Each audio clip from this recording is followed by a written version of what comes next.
اگر میخواهید بدون ریسک معامله را تمرین کنید و محیط میتا تریدر را کاملا یاد بگیرید، این ویدیو دقیقاً برای شماست. من ذبیح الله توران هستم. خوش آمدید به قسمت دوم آموزش میتا تریدر 5. در این درس خیلی ساده و عملی یاد میگیریم چطور یک اکانت دیمو بسازیم و با بخش‌های مهم مثل مارکت واچ، نویگیتور و تول بار هم آشنا میشویم. پس بدون ضایع کردن وقت مستقیم می رویم سراغ درسمون. برنامه میتا تریدر را باز میکنیم. بعد از اینکه میتا تریدر خود باز کردیم، گزینه فایل Open an account، به خاطر ایجاد اکانت ما در این گزینه ضرورت داریم که باید کلیک کنیم بالایش، یعنی پنجره بر ما باز می شود و در اینجا اگر شما در یگان بروکر اکانت ایجاد کرده باشین، اکانت دیمو و یا ریال، شما میتونید نام از او بروکر در اینجا سرچ کنین و از طریق از او بروکر ساین این کنین. ما میخوایم فعلا هم تو ساده یک اکانت در خود میتا تریدر اکانت دیمو بسازیم. از این خاطر میره انتخاب میکنیم و بالای نکست کلیک میکنیم. در اینجا اونم گزینه اول انتخاب میکنیم، نکست میکنیم. در اینجا در این قسمت فقط معلومات شخصی خودتان، نامتان، تخلصتان، تاریخ تولد، یک ایمیل آدرس و همچنان یک شماره تماس اینجا درج میکنین و بخش سرور، اکانت تایپ اینا را به طور دیفالت میمانین و در اینجا مهمترین بخشش امی دیپوزیت است که در اینجا مبلغی که شما میخواین با او معامله را انجام بدین در اینجا انتخاب میکنین. البته نظر من دوستا این است که شما مبلغ را اینجا وارد کنین که در آینده میخواین با او معامله کنین. مثلا توانایی چقدر دلار دارین، 1500 200 100 هر چقدر پول که تواناییش دارین اونمو مبلغ اینجا وارد کنین. من مثلا در اینجا $500 وارد میکنم و لیوریجم به طور دیفالت میمانم. بالای I agree کلیک میکنم و بالای نکست کلیک میکنم. در اینجا بسیار زود بر ما یک اکانت ساخته شد.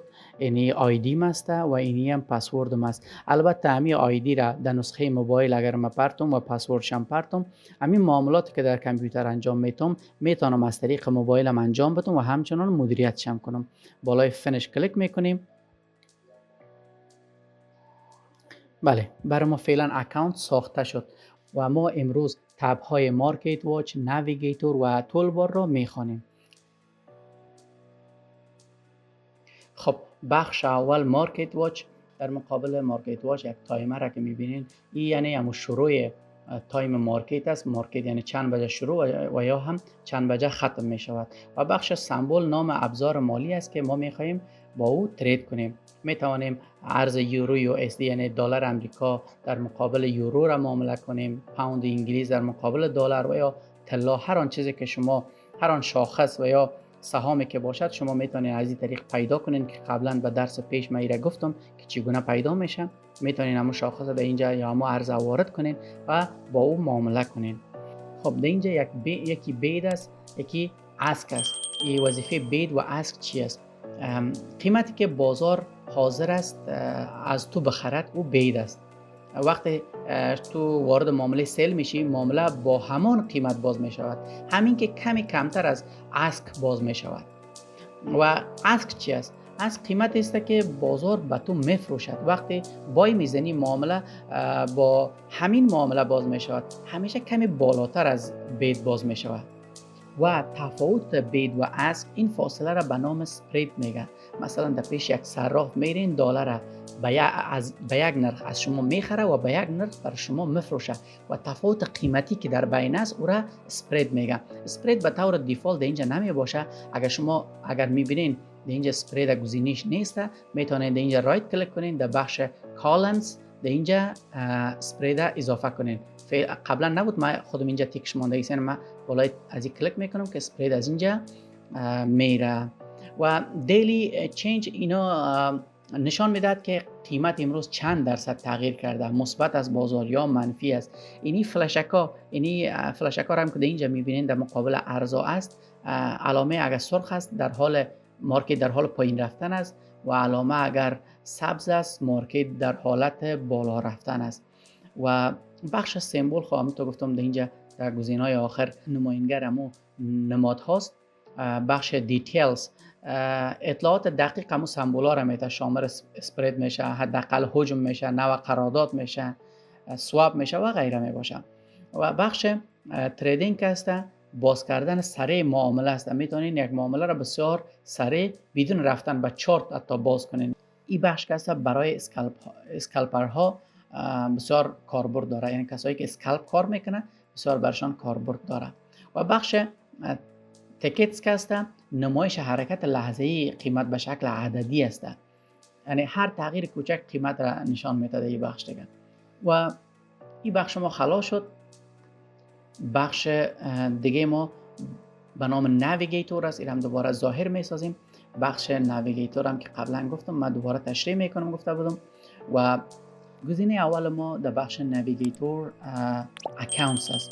اکاونتس چیست؟ مدیریت حساب هاست. از این طریق میتونیم لاگین کنیم، تغییر بین دیمو و ریال از اینجا انجام بدیم و دیدن سرور بروکر هم از این طریق انجام میشه. و بخش دومش سابسکریپشن است، دنبال کردن سیگنال های دیگران است، یعنی کاپی تریدینگ، یعنی بدون تحلیل خودتان هم میتونین معامله کنین، اما ریسک از این بسیار زیاد است، پولتان در خطر است، پولتان کس دیگه یعنی باش معامله میکنه. بخش اندیکیتورز اولا براتون گفته بودم، ابزارهای تحلیلی تکنیکال است، مثل RSI، Moving Average، MACD یا غیره. اندیکاتور هاست که از اینجا میتونین روی چارت شما اعمال کنین. و بخش اکسپورت ادوایزر چی است؟ ربات های خودکار است، طبق الگوریتم از قبل تعریف شده معامله میکنن، نیاز به تنظیم و تست دارن، خودتان باید یعنی تنظیمش کنین و تستش کنین. یعنی عموما از این بخش ها ما استفاده نمی کنیم دوستای عزیز. بخش اسکریپتس، اجرای دستورات فوری مثل بستن همه معاملات یا باز کردن سریع چند پوزیشن فقط یک بار اجرا می شود، برخلاف امو اکسپرت ادوایزر است و از این بخش ما استفاده نمی کنیم. سرویسز هم که است، خدمات اضافی داخل میتا تریدر است، مثل اعلان ها یا ابزارهای آنلاین است. و مارکتس که است، فروشگاه داخلی میتا تریدر است، خرید یا دانلود اندیکاتورها و ربات های به میتا تریدر از این طریق میشه. اینا هم رایگان داره و همچنان پولی داره، شما میتونین از اینا بخرین.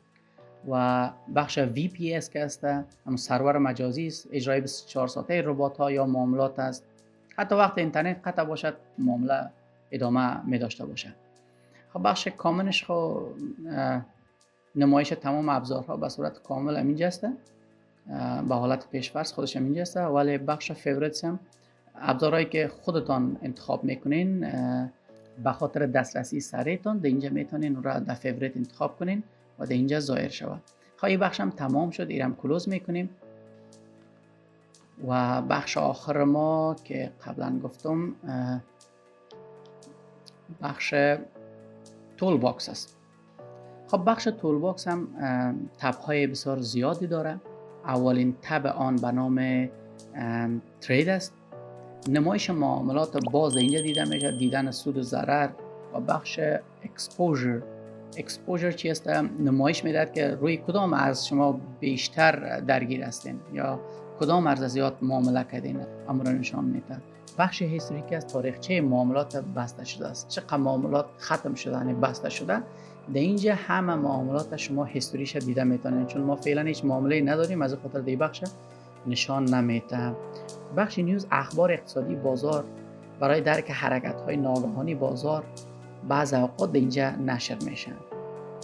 و میل باکس که است، پیام های بروکر یا سیستم است، یا مثل هشدارها یا اطلاعیه ها در اینجا ظاهر میشه که شما ایرا خوانده میتونید.